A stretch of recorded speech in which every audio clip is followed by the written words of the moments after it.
So, no, I wouldn't say I have a passion for HR. Welcome back to Human Resources for the People. It's a human capital revolution. Today we're going to be talking about a new ruling from the National Labor Relations Board against Duke University. It comes with a long line of already court cases that have already been decided, but I think it's interesting to talk about, and we'll talk about it here today.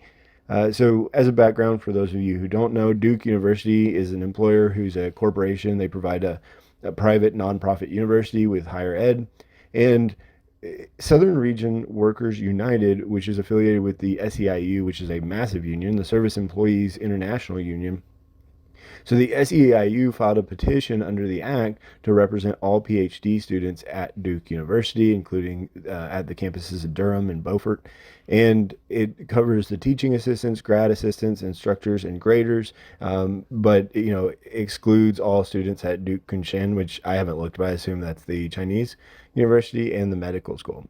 So the SEIU petitioned to have an election so that they could represent the students slash grad assistants of the school, but Duke pushed back and said that the petition should be dismissed because they are not employees within the meaning of Section 2.3 of the Act. And I'll try to quickly summarize 2.3. That is, the term employee shall include any employee unless the Act explicitly states otherwise.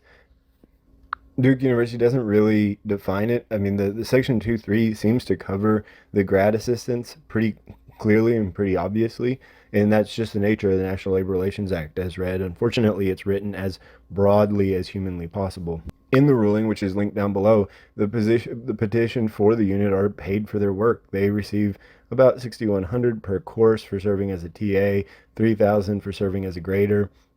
There is no head TA, so there's no supervisory position, which is key.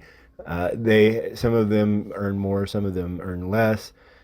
But I think one of the key rulings is that the compensation for the salary for PhD student research assistants is paid through the faculty staff payroll system, which of course makes sense in terms of standardizing and getting things done. It makes complete sense. However, I think that is it makes it very difficult for someone to argue that they're not employees when they're being paid the same circumstances. Now, they're not receiving, a very standard hourly wage to my knowledge, but I think that is very clear that they're being paid through the payroll system because they're being treated as employees. If they were independent contractors, of course, then they would be paid through the 1099 process and everything else, and that's not what's happening here. Back in 2016, the National Labor Relations Board held that student assistants are statutory employees when, in connection with their studies, they provide services under the direction of the university. And so it's similar. It's what you can expect. I'm actually kind of surprised it took this long because, frankly, it's fairly clear that they receive compensation under the direction of the employee or of the employers, and as a result, are covered under the National Labor Relations Act. What's critical here is that employers have the right to control the employee's work and that the work be performed in exchange for compensation. And that's the key defining relationship in this discussion, and that's what's so important. The National Labor Relations Board goes on and says, well, the economic component is small. They don't receive a whole lot of money, but ultimately that starts the employment relationship between the two, and that's all that matters. Just the same as someone who is working for minimum wage is still eligible to be protected by union rights. That's the same thing. And you can't really, small is hard to define, right? They are making a very small wage, but ultimately it's still a wage, unfortunately. So at the conclusion, they found that all PhD students at Duke are housed at the campuses and are working towards PhD degrees and are employed by Duke to provide instructional services are part of the potential bargaining unit. The National Labor Relations Board found that there were approximately 2,500 employees in the the bargaining unit. So what does this mean? And let's talk about it. This seems to be the right reading of the National Labor Relations Act. It makes sense. It's one of those things that, frankly, you can't argue with it. Do I think that it's a good idea for the students to unionize, and do I think that this will work out the way people think it will?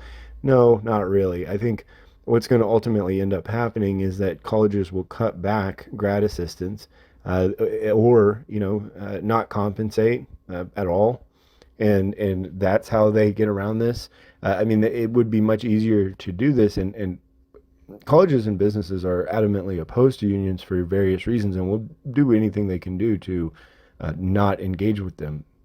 And as a result, you'll see colleges move different ways in order to not allow them to happen. And I think what you're going to see is a further decline and deterioration of the graduate program in order to, in order to not have unions in the workplace and not be controlled by them or work cooperatively, however you want to define it. And so, is it a right reading of the act? Absolutely, it appears so. It seems like the National Labor Relations Act is being read appropriately. Is this a good thing for college students? I think we'll see. I think that's what is to be determined. Let me know what you think in the comments down below. Like, share, and subscribe, and we'll see you on the next video. Bye, guys.